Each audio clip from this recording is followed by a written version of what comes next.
Tonight's subject is the Spirit gives life. We are told that God is Spirit. Then we are told that in Him is life, and the life is the light of men. Then we are told in the book of John that Andrew found him, went and called his brother Peter and said, "We have found him, of whom Moses in the law and also the prophets wrote." Well, who did he find, really? We have found him, the Spirit who gives life. Well, let me share with you an experience of mine, but bear in mind as I tell you that if anyone should ever say to you, "Look, here is Christ," or "There he is," do not believe him. Don't believe him for the simple reason, when you find him, you are like him. Yet, one who has found him can bring you to him. But do not let him point to anyone other than yourself who is the Christ. No matter who he is, how wise he seems to be, how powerful he is, don't believe him. There is no being in the world outside of self that you ever find as Christ. But you will find him, and when you find him, you are just like him. That's the face he wears. Your face raised to the nth degree of beauty and majesty, but your face. So here in him is life, and this life is the light of men. By him all things were made, and without him was not anything made that was made. Not anything, regardless of what it is. 12 years ago, back in New York City, I tasted of the power of the age to come. That power that you and I will share together as one when we're all awake. It's a fantastic power. But since that day, across the country, as I would tell the story of my experience of this power, one question was always asked, and I was unable to answer that question, save from speculation. But they did not wish me to speculate. Did I know from experience? And I did not know from experience. I only knew from experience the positive side of this power. I did not know the negative side. And I met no one in my travels who had experienced either the positive or the negative until this past spring in LA. So I will share with you first the positive side that was my experience, and then the negative side that was this lady's experience down in LA. As I told you, it was 12 years ago. And I was taken in spirit, and I came upon a scene, a perfectly normal scene just like this, but it was in a New England town, approximately 200 years ago. You see, nothing passes away. That scene was just as alive, although if you had lived 200 years ago, to you it would have been the only reality, and the past relative to it would not exist, and the future relative to it would not exist. Only it would exist. And today this exists, and we think because it was 200 years ago, it has ceased to be. Well, I know it hasn't ceased to be, because I came upon it. Are these things in any way interfering? Well, I came upon this scene. It was a restaurant. It was an early, I would call it a Sunday afternoon. I felt the atmosphere of Sunday. They were all dining a very early dinner. There was an enormous bay window looking out upon a pastoral scene. Lovely trees, waving grass, a bird was in flight, and a family of four, two young men in their early 20s, and I take it that the lady and gentleman present were their parents, They were in their early 40s. A waitress was walking towards the table with what I took to be a second course, because they were drinking soup. The young man of about 21 or 22 facing me had brought the spoon almost to his mouth, just about here. As I came in spirit into this place, I knew that if I could arrest within me an activity that I felt, that everything within my focus would freeze. No sooner did I know it than I tried it, and I stilled in me an activity that I felt. As I did so, everything froze. The diners dining, dined not. The young man couldn't move the spoon beyond where I had arrested it. The waitress walking walked not. The bird flying flew not. The little grass waving waved not. The leaves falling, which I could see before I arrested it, fell not. And everything froze as though I came into a museum, and these things were suspended by invisible threads. It seemed that way. Then I investigated, and I went close and looked at these people, and they seemed to me dead. They seemed to be not alive. They could have been made of clay. Everything was frozen. And then when I had satisfied myself that they were really dead, or they appeared to be dead, then I released within me an activity which I had frozen. As I released it, everything moved on in its course. The waitress walked, the young man completed the action of taking soup, the bird completed its flight, the leaves began to fall, the little grass began to wave once more, and everything once more became animated. Well, having had that experience, I realized that life was in me, that life was an activity of my own wonderful imagination. Well, the Bible calls it spirit. For he is spirit, and in him is life. Well, I discovered what life really was. I arrested an activity in me, and they were not alive. I released that activity in me, not in them, and they were once more animated. I reanimated the entire scene.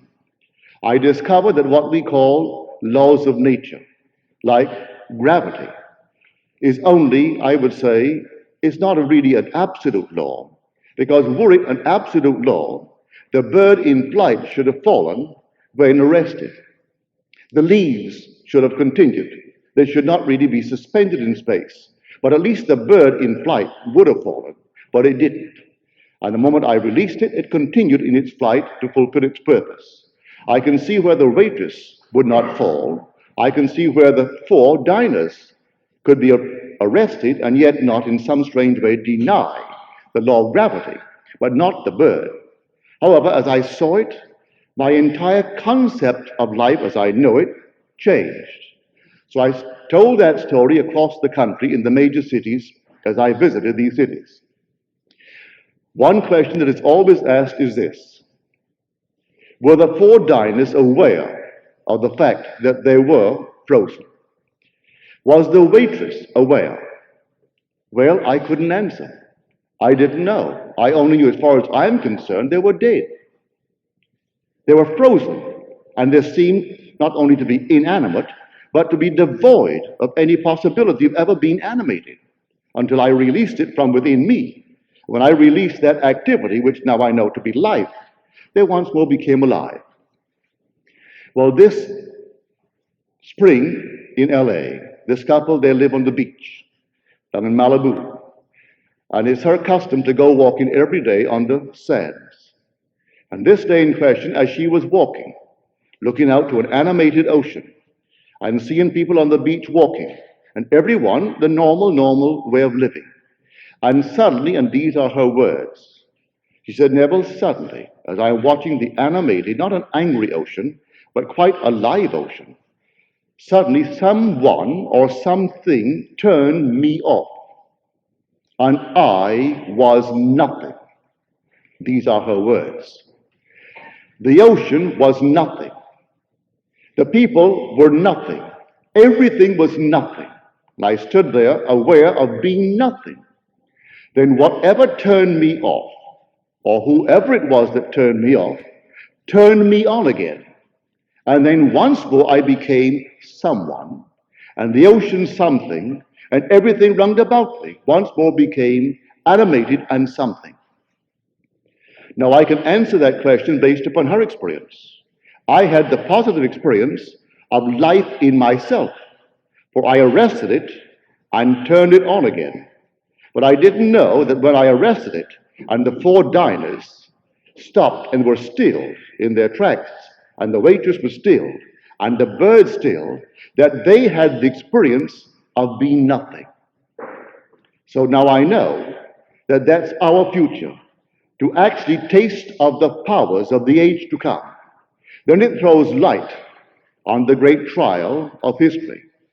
For here is the embodiment of truth, the embodiment of life itself, but keyed low on our level.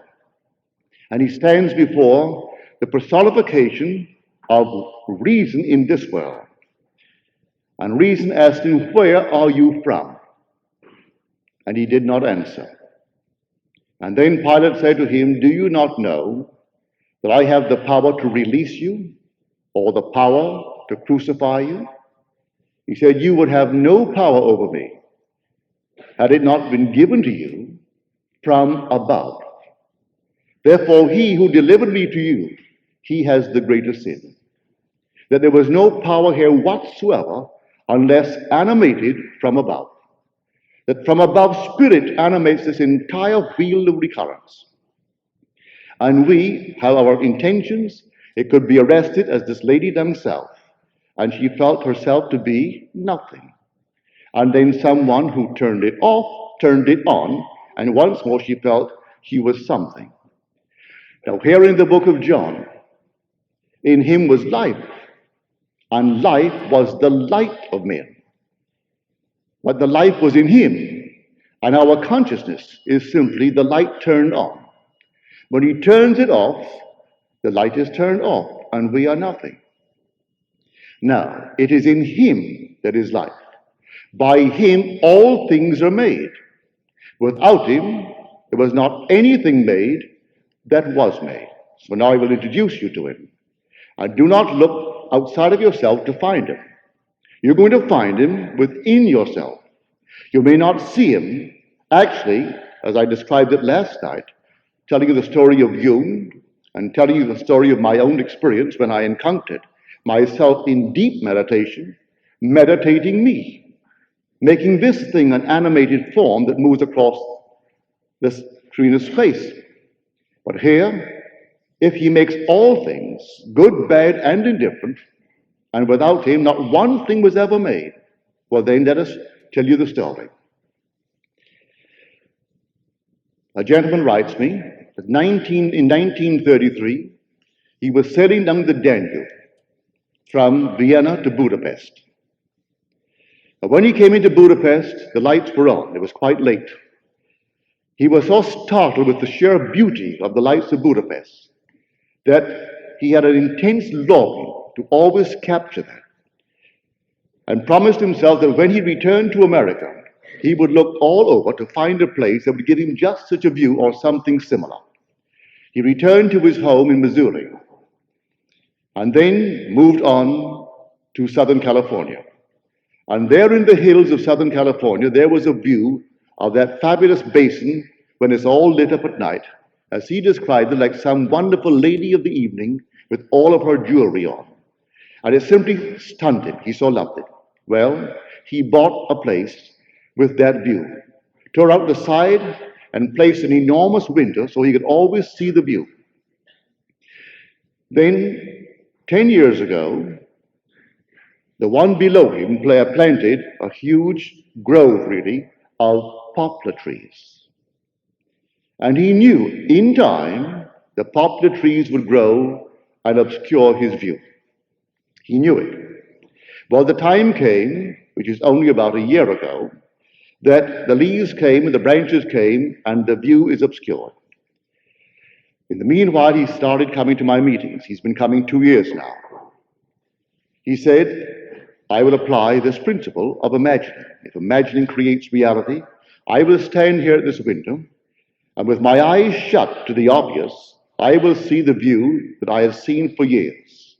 The view I fell in love with first back in Budapest, and the view I fell in love with here when I first saw it.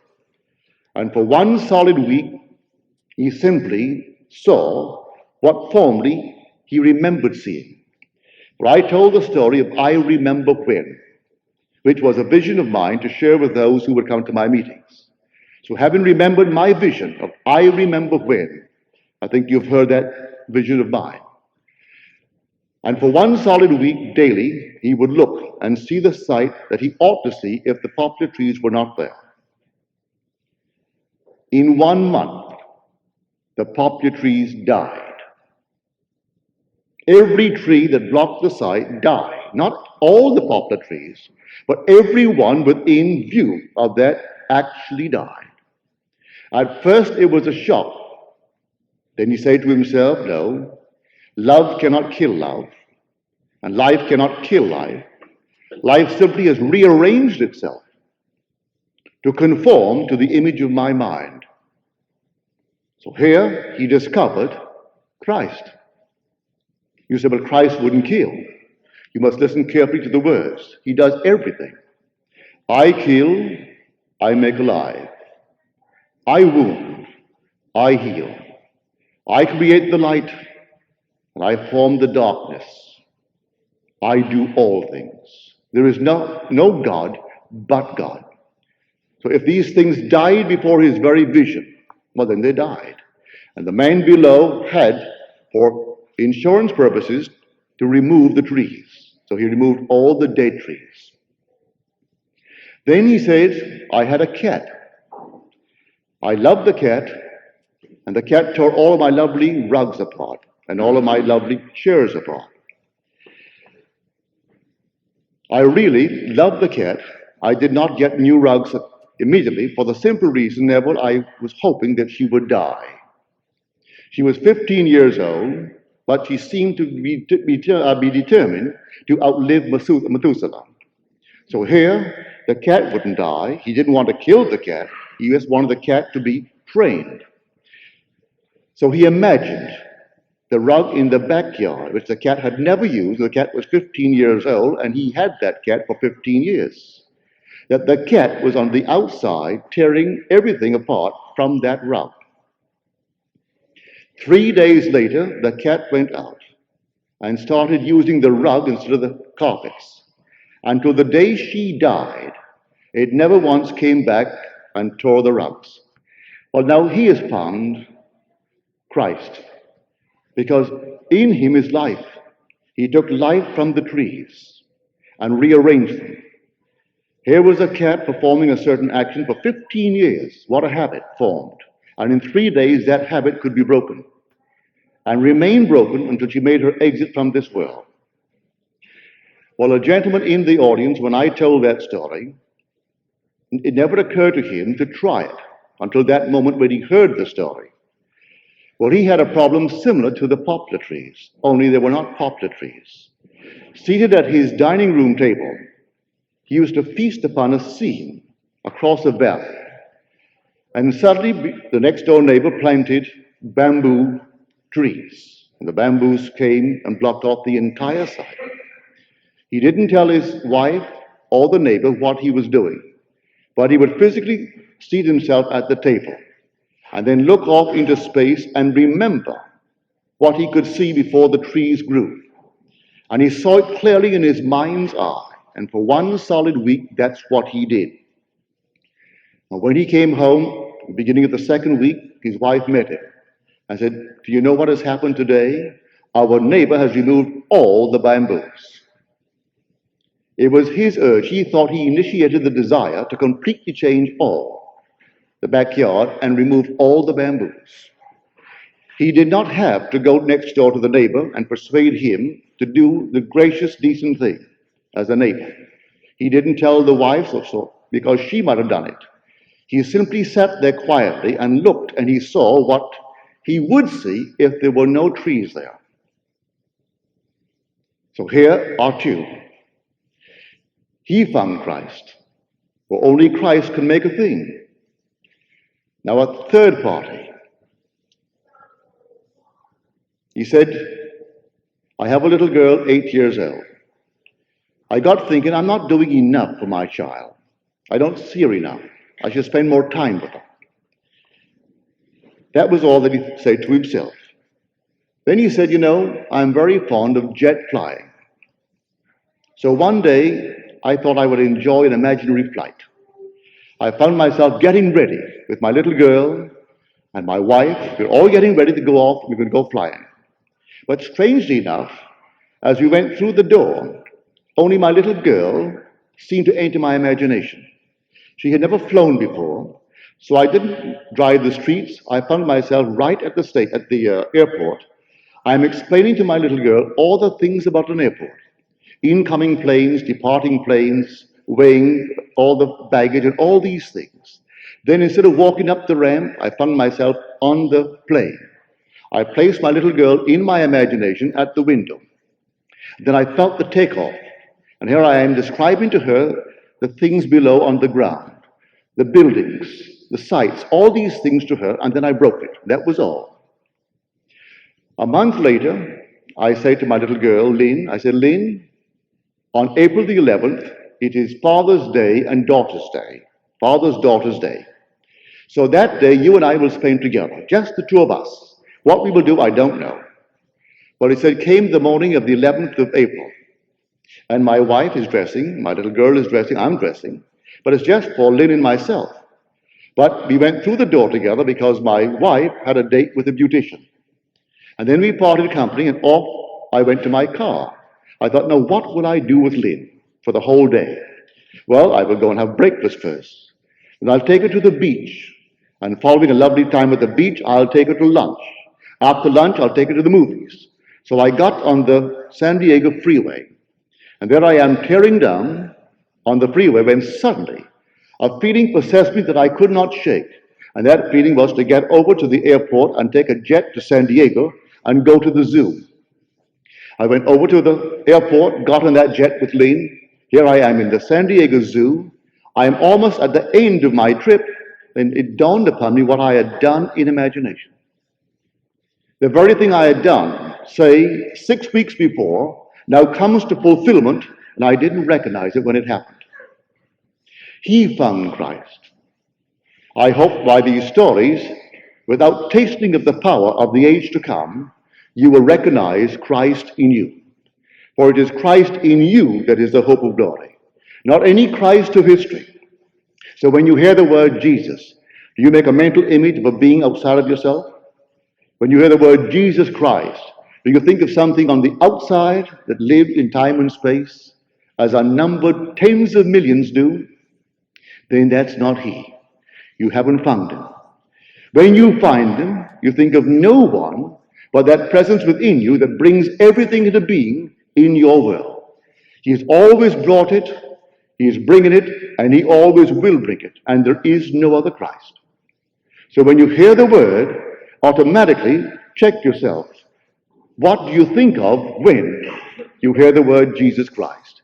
If you make any mental image of another other than yourself, you have a false image. Do not believe. So if anyone should ever come to you saying, look, here is Christ, or look, there he is, do not believe it. But in spite of that, unnumbered crowds who believe themselves good students of the Bible will jack you up on it and think that you're arrogant. And any claim on your part, but make no claim, is simply blasphemy. Yet there will never be another Christ in your life. So I can introduce you tonight to him as Peter was introduced by Andrew. Andrew found him first. Andrew discovered what he did to discover the creative power within him. Who knows, it's not recorded. What Philip did to discover it and to bring Nathaniel to it, it's not recorded. But it is told in story form. And man, in a strange way, has misunderstood the story. And now he calls the grand parable history. It isn't history, it's divine history, where this thing really comes into being in us. As he comes in us, we test him. Come test yourself and see. Do you not realize that Jesus Christ is in thee? Unless, of course, you fail to meet the test. Well, these three met the test. Unnumbered hundreds across the country are meeting the test. They may go back through habit and find, well, maybe some other comfort or some greater comfort in the believing of another. But I ask you to find him this night, trust him this night, and take any problem in your world and exercise the Christ in you before you taste of the power of the age to come. And see if he doesn't bring that thing into your world. For by him all things are made. Without him there is nothing made that was made, nor will there anything be made tomorrow by any other power. The only power in the world is Christ. In him is life, and that life is the light of men. And you will one day have the experience of shutting it off and watching people stand still. And if you remember tonight's message, you will know that they are saying within themselves, I am nothing. Absolutely nothing. As they have become aware of what was animated, and it is nothing. And then you will turn it on again, and all will move as they intended before you closed it off. And that's the whole vast world in which we live. So when I say this is an animated wheel, you will understand the 8th of Romans. We were made subject unto futility, not willingly, but by the reason of the will of him who subjected us in hope, that the creature will be made free or set free from this bondage to corruption and obtain the glorious liberty of the children of God. When that something is set free in man, he joins the heavenly host and he is one with it. And tomorrow you and I will actually be controlling and animating this wheel. It goes on forever until that moment in time when one is ripe to be awakened and be detached from it. Another moment, another one detached from it. And we are the ones who will be doing it. Before we are actually detached from it, we taste of this power of the age to come. So here, if you were not with us when I told my vision, what a noise here tonight, isn't it?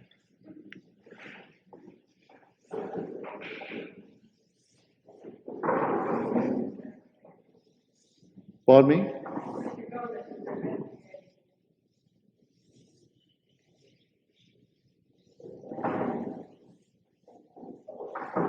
They may disapprove.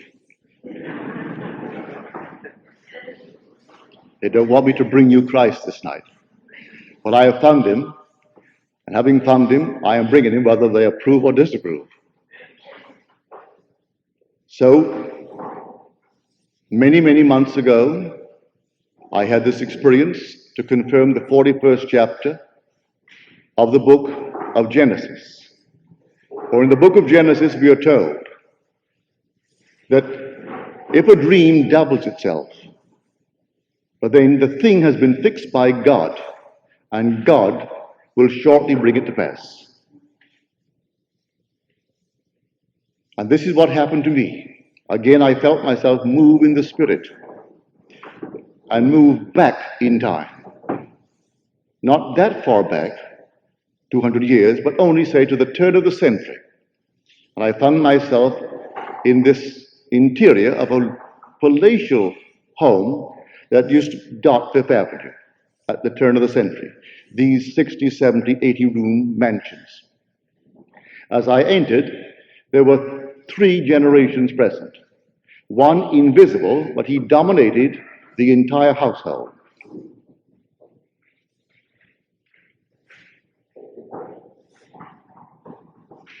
The 2 generations that were visible were discussing this invisible one who they referred to as grandfather. Well, grandfather had this system. He would stand on an empty lot.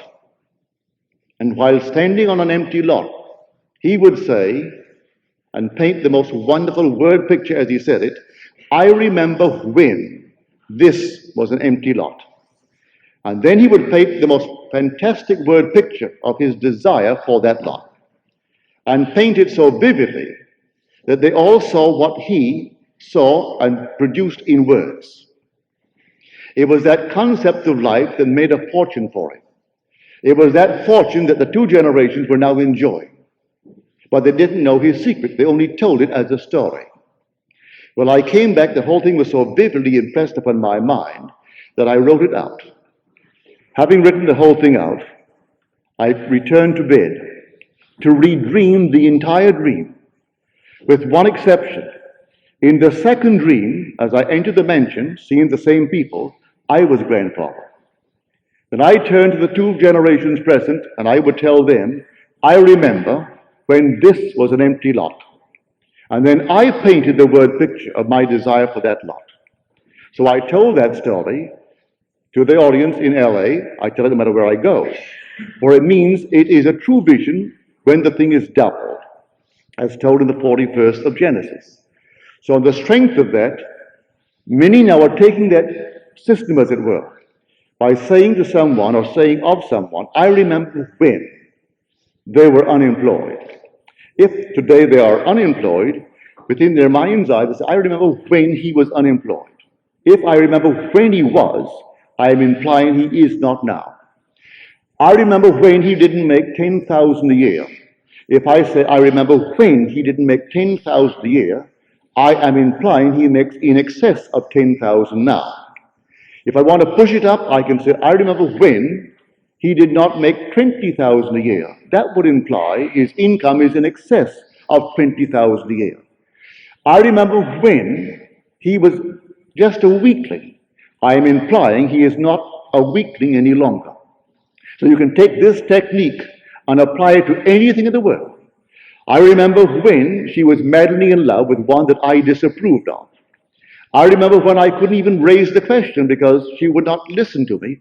And her father and I disapproved completely, but after all, it was her love affair. And so, what could I do about it? But I remember when that was a problem.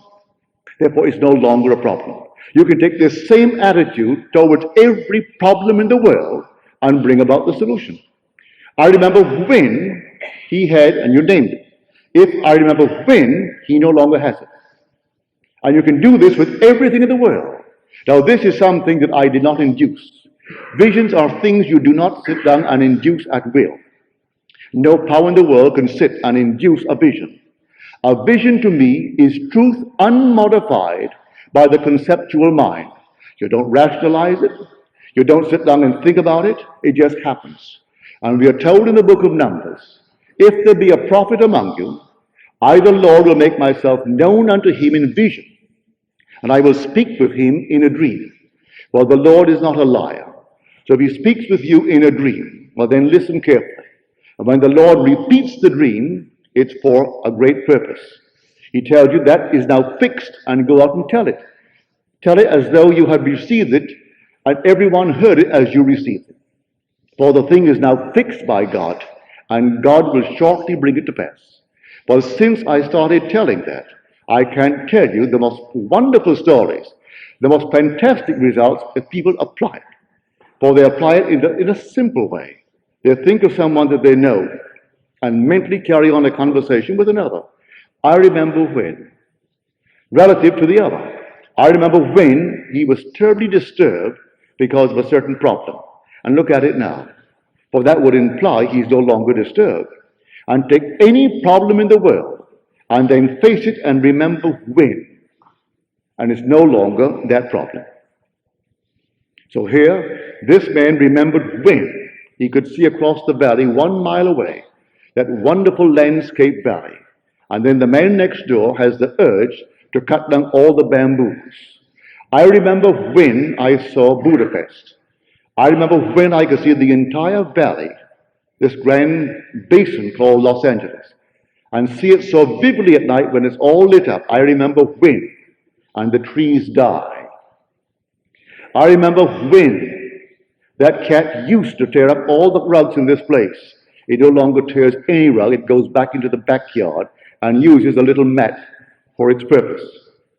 And so you can take any problem in this world and treat it with this little technique, I remember when. Try it. When it works, you will find Christ Jesus. And who did it? You will say within yourself, I. And who is doing it now when you say, I remember when? I am. Well, that's his name. The word I am is Jesus. The word I am is Jehovah. Jehovah is Jesus. Jesus is Jehovah. It's one. God became as I am, that I may be as he is. God became as we are, that we may be as he is. He isn't pretending that he's us. He actually became us. Until he awakens in us, let us test his power and see if we can bring things into this world that seemingly are seemingly impossible. Like the 15-year habit of a cat, that's an impossible thing. And to have a habit of that nature of 15 years broken in 3 days without raising a finger to do it, isn't that an impossible thing? Well, with God, all things are possible.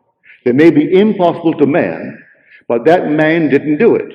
He sat down quietly in his mind's eye and saw the cat on the outside, tearing up a mat that was placed there for the purpose to sharpen her toes or nails, but not his lovely route. And suddenly the cat goes out and performs the act, which in his mind's eye he saw. Who did it? Well, only Christ could do it, therefore he found Christ. So here this night, I hope you have found him. At least I've introduced you to him, but there's no compulsion. I can't make you accept him. So many people find it more comforting to go before a picture on a wall or some piece of little marble resembling a human form and worship it, although we are warned all through Scripture to make no graven image unto me. But none. Men will still do it. I was on TV down south with this panel of 5, and this archaeologist came on, and we had 2 ministers, one Baptist and one Adventist, and plus this archaeologist. And when I told them of my experiences, of course, it meant nothing to them because that is not the way they understand the great Christian mystery. That isn't so at all, as far as they were concerned. Then as the hours went on, it was a 2-hour show, this archaeologist takes some huge big canvas and he begins to unveil it before the camera's eye. And here he is telling us that this is an actual picture, but the actual picture of Christ Jesus, that the lights coming through had actually gone upon some kind of a cloth and left the imprint. I said to him, I shouldn't have done it because that was unkind. I said, you an archaeologist, and you accept that? I said, now you two are ministers of the word, as you say. Aren't you told that unless you look like him, that's not he? Well, where is that? In the book of John, the first epistle of John, the 3rd chapter, that here it does not yet appear what we shall be, but we know that when he appears, we shall be like him. I said to the archaeologist, do you look like him? Do you faintly resemble what you're looking at? You don't, I don't, and they don't, and yet you dare to tell this vast audience through TV that this is an actual picture of Jesus Christ? All the ministers would go along with that. They want to go along with that. They want to believe in something outside of themselves to whom they can turn. So few will accept the true Jesus. They haven't the courage to actually accept him and live in his name and only call upon his name, and his name is I am. That's his name. So instead of calling with the name called Jesus, say I am. That's how you do it. And say, I am this. I am making the cat. What am I doing with the cat? I am seeing the cat outside now. That's what I'm doing with the cat. And the cat takes 3 days. All right, so it takes 3 days to break a 15-year habit. And what you're doing now, I am seeing that beautiful scene across the valley. What scene? But don't you see it? Well, I'm seeing it. I am seeing a beautiful scene across the valley. But you can't, if he said it to anyone else. Look at the trees blocking your view. I am seeing the scene. And they die. And then I'm seeing another scene. And the man chops them down. And no one will believe for one moment that he who is seeing it is exercising Christ. But I will tell all of them, you wait. The day will come, maybe tonight. You will taste of a fantastic power. The power that animates the whole vast wheel of recurrence and turns it on its axis. And the day will come, you will be detached from it. And you will be among those who are turning it and watching eagerly for the word to hatch out. As the word is hatching out, the very one in whom it hatches, you detach him. Let him walk the wheel for a little while longer. And when he makes his exit, having gone through all these scenes, he's detached permanently, and he will join the heavenly host. And then everyone in time is collected one by one, not in groups, all one by one. So here, the Spirit gives life. They got into the spirit of it. A man gets into the spirit of talking in his imagination with a little girl, Lynn. He completely forgets what he did, and here the wife doesn't join them. He didn't take the wife beyond the door in his imagination. He only took his daughter, because she was the one that really thrilled him, because she had never gone on a plane before. The wife had flown. That's no thrill to talk to her about a flight. But someone who hasn't flown, you want to comfort them. You want to protect them, make them at ease. And so he takes the little girl in his mind's eye and shows how things are weighed and how things move up towards the departure, how planes are coming in and how they get off. And then when you get aboard, if I had a little girl, 8, I'd put her next to the window and explain all the things below to her to comfort her. That's what he did. And here he is at the zoo, almost at the end of the journey. It dawns on him, this is what I did. I did this exactly 6 weeks ago. Again, we do not recognize our own harvest, but at least he knows today who Jesus Christ is. And when I came back from Barbados last month, there was a letter waiting for me from this man, the most marvelous letter. He said, Neville, you taught me how to use my imagination. Well, I had the biggest economic month in the month of July. I'm having a bigger August than I had July. And July was my biggest economic month since I have been in business. And the man is 40 years old. He said, but I had something far more startling than that. These things are essential in the world of Caesar. One must have money, and I must have it. I have a family. I have all the obligations that will go with a family, and I've assumed these obligations, so I must meet them. And I'm doing remarkably well since I began to use my imagination. But I had 3 heavenly mystical experiences that I wouldn't take all the money in the world if I had to give them up.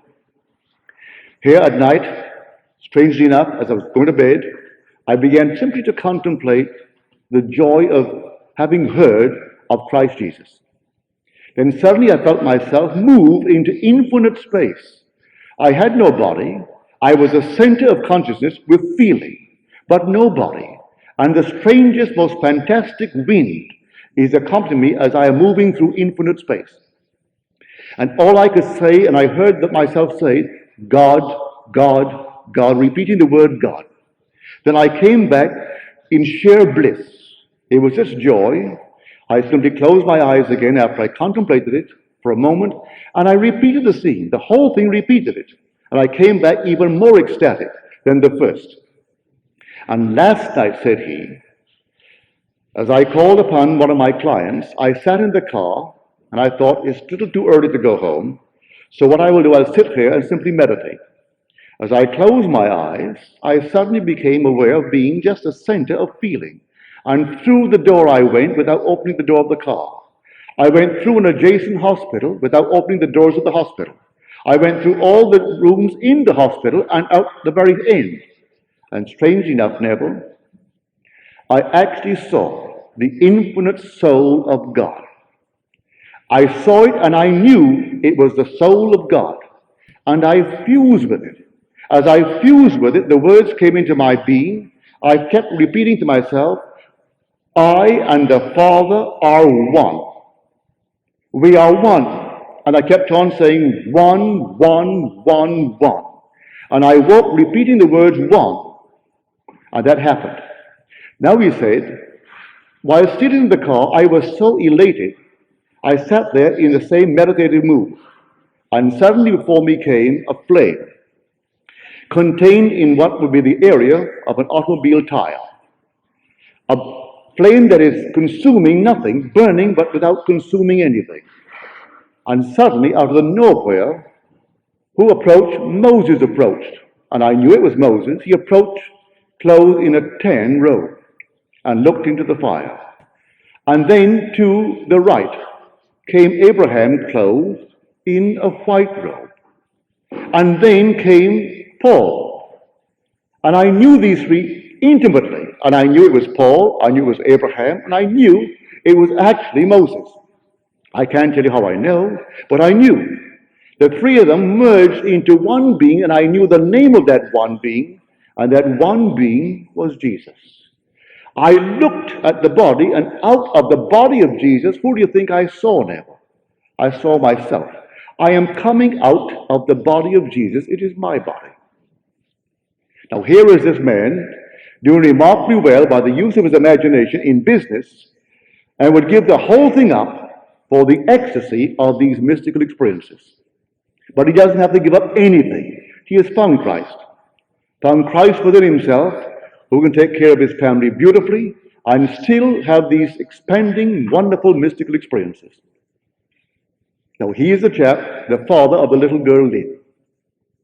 So here all these things are taking place in our wonderful world as we go from coast to coast, telling the story of Christ Jesus, telling everyone who will listen who he is. He is housed in man as man's own wonderful human imagination. So when you say, I am, if you're in pain, it is Christ in pain. If you say, I am, and you're in love, it is Christ in love. If you say, I am, at the moment you are depressed, it's Christ who is depressed. Then go back and read the 53rd chapter of the book of Isaiah. The great suffering servant. He suffers in every man who suffers, and rejoices in every man who rejoices.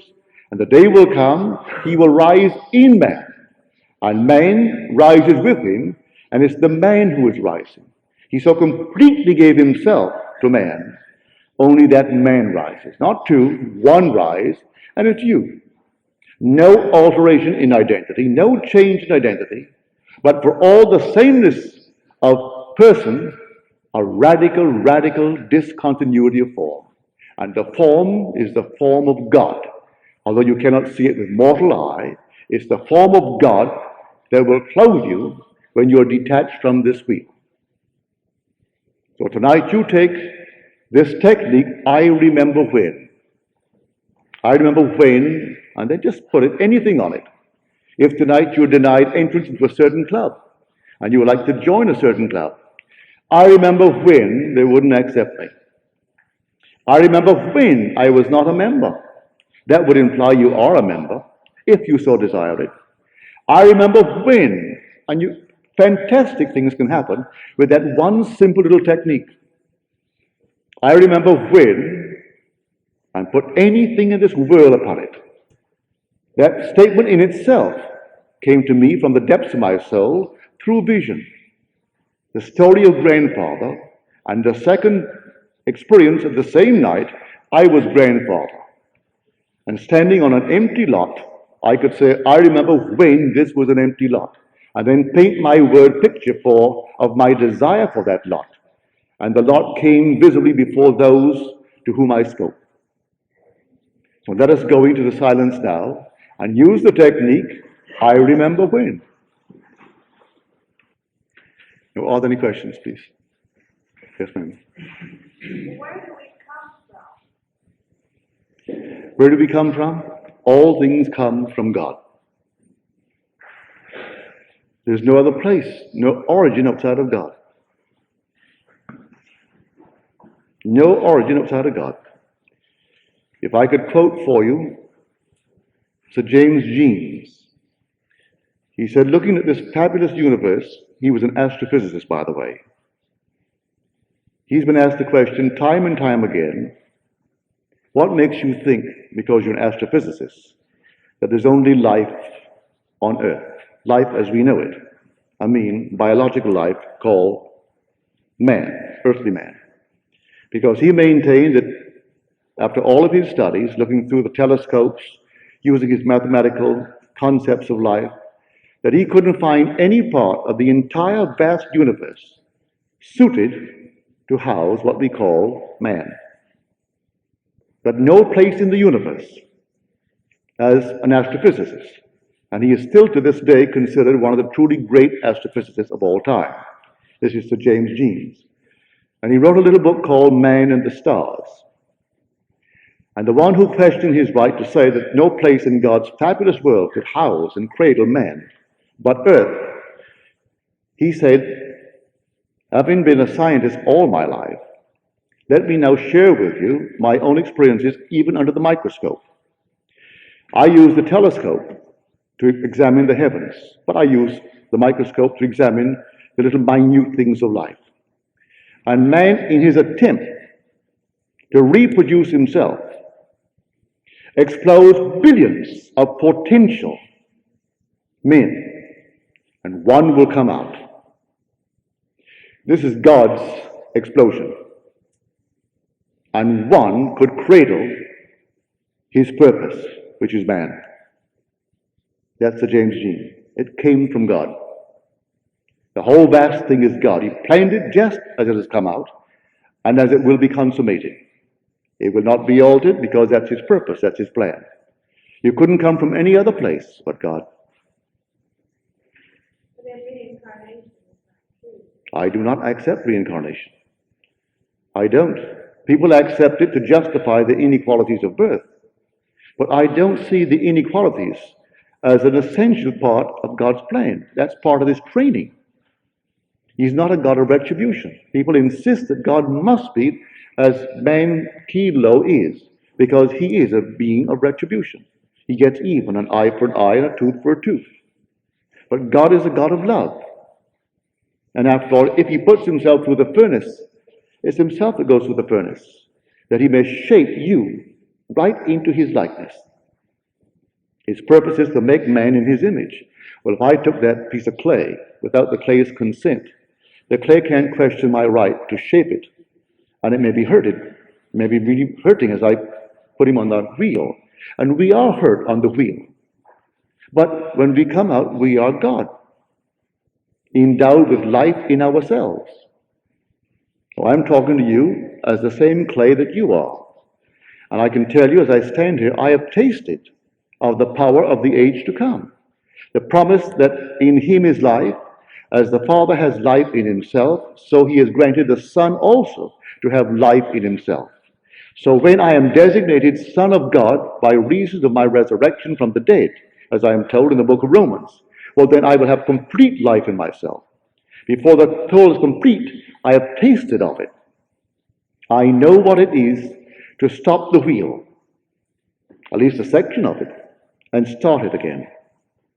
Well, that is our destiny, to have life in ourselves as our Father has life in himself. Neville, if there is no God of retribution, how do you explain the statement, "Vengeance is mine, saith the Lord, I will repay"? I will accept that as I will accept the word fear. The word fear used to disturb me. Fear the Lord. I find in my concordance today that the word has been wrongly translated because our use of the word. Maybe the word fear meant centuries ago what today our scholar claims the word really means, which is reverence, to revere the Lord. That's all the difference in the world. Therefore, the word just used by you may, ages ago, have an entirely different meaning. I don't know. But I can conceive of the God of love, who so loved me, he became me, in any way, being vengeant. I can't conceive of it, especially when I read the scripture in the book of Romans, the 11th chapter of Romans. And God has consigned all men to disobedience, that he may have mercy upon all.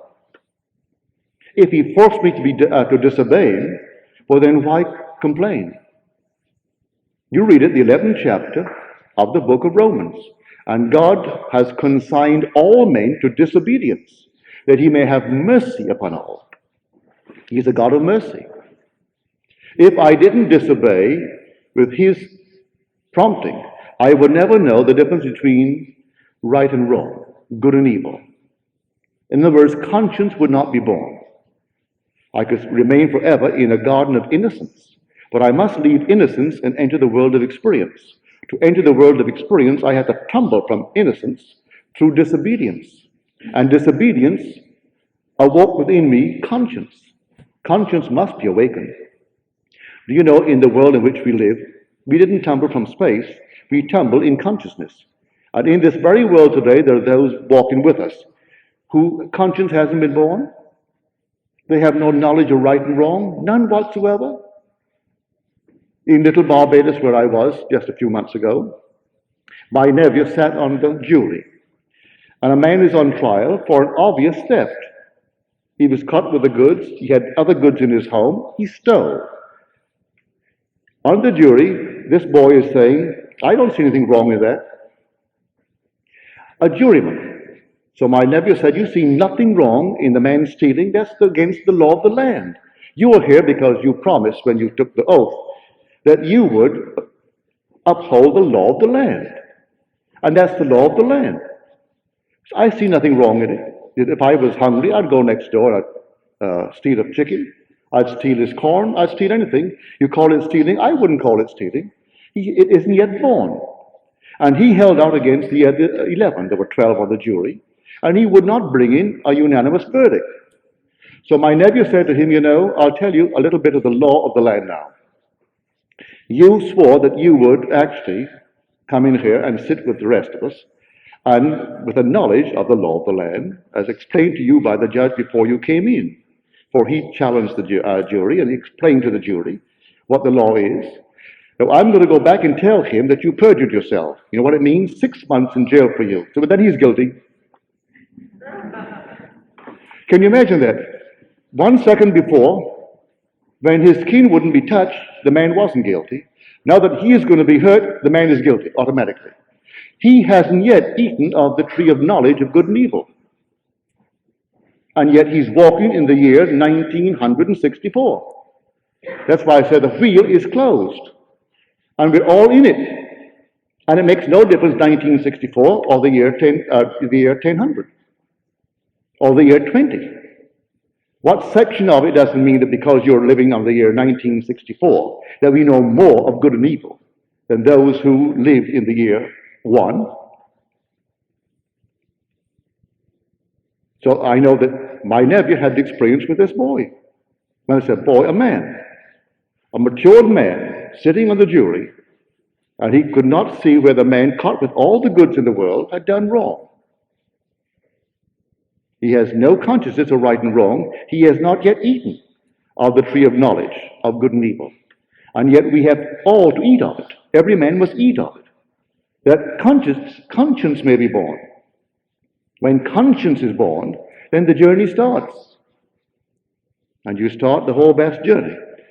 Many a person who is a dictator has no conscience born as yet, and yet he's dictating over 200 million people. No conscience. There may be today a dictator in this world, maybe over 600 million people, without conscience. Because a man's life means nothing. He rubs it out.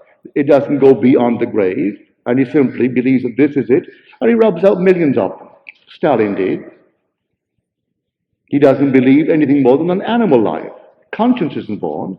Whatever could be done with might, that was right in his mind's eye. Nothing wrong about it. The only thing wrong in his mind's eye is if he was caught. So, time isn't going to do it, but the Father has plotted and planned everything just as it's coming out, and as it's going to be culminated. I don't know that you would want to comment on this, but how should we look at the problem of capital punishment? Capital punishment, as far as I'm concerned, not a thing is done, is aided by it, as far as I'm concerned. I don't see how a person, by being rubbed out, is in any way helped, and the people left behind helped. I don't see it. But doesn't it deter murder for hire? I don't think that that has been proved.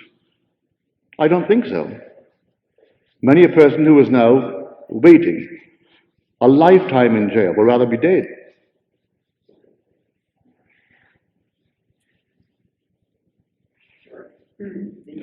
First of all, lady over here first. You said you don't expect the incarnation. How would you explain that you said that one man, for instance, is crippled and hunchback or blind, born that way, and the other one has all these benefits, healthy, wealthy, and all this. Then God would be unjust. And second thing, there would be no purpose for animals to live, except that like an ornament here, or only multiply. Did you hear the question? If I don't accept reincarnation, one who was born with a hunchback or deformed in any way would prove an unjust God. My dear, to me, God plays all the parts.